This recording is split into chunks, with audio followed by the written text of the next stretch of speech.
A few years ago, President Xi came up with this concept of eco-civilization, which is about balancing the interests of nature and the economy.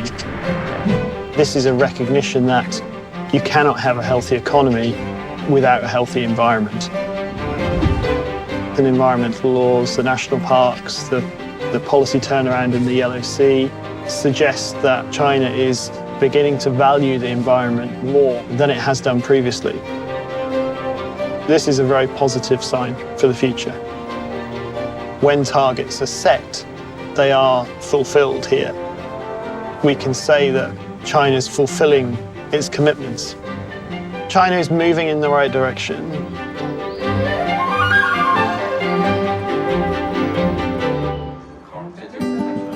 My name's Terry Townshend, and I'm a conservationist. Work on environment law in Beijing for 10 years. The reason I stay in China is that I love the biodiversity here. China still has amazing wildernesses, whether it's Tibetan Plateau or the forest of Dongbei in the northeast, Sichuan, the most biodiverse temperate forests in the world. China has amazing biodiversity, and I think you have a real opportunity here to protect that and to celebrate it. But I think when you look at the fact that China's committed to peaking its emissions in 2030 and to be carbon neutral by 2060, that is a very fast change to go from peaking to carbon neutrality in 30 years, especially given the size of the economy and the fact it's still growing and the huge population. So it will be extremely challenging. Some of the ways the government will get there is, firstly, cap and trade system, which we spoke about. This is going to be a very powerful tool to reduce emissions in key sectors like energy, and it will do that at the lowest cost. And it's going to take things like huge investment in renewable energy, so commitments to have a much higher percentage of renewable energy in the energy mix. And that will be wind and solar. And there's also a big commitment on nuclear, which of course is very low carbon as well. I think when China makes commitments, it will generally fulfill them. When the government says something or sets a target, then all sectors of society and business will react and support what the government is doing, the target.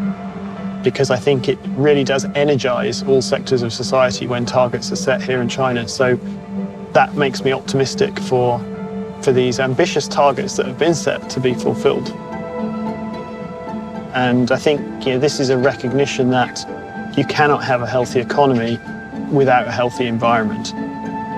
I think this move towards higher quality growth rather than quantity also supports this change of direction. I strongly believe that China will continue to move in this direction because it's in China's interest to do so. And just as it is for every country. And the risks of climate change and the risks of biodiversity loss will affect China just as much as any other country, if not more. In fact, China is very vulnerable to climate change in terms of desertification, sea level rise. And so by taking these actions, it's protecting itself. China is the biggest emitter of greenhouse gases because it has a very large population.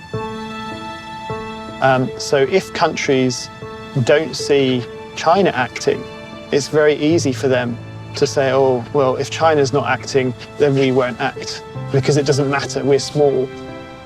Whereas if China acts as the biggest emitter, then that puts pressure on other countries to follow suit and leadership. So I think China hosting the Biodiversity Conference and having some good stories to tell about what it's doing domestically is really, really important to inspire other countries.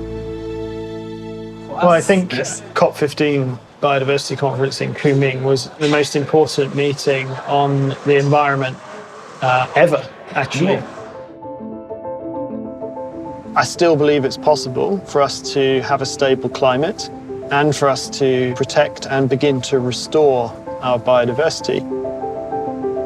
But for that to happen, it's going to take all countries, or all major countries at least, to work together to achieve that.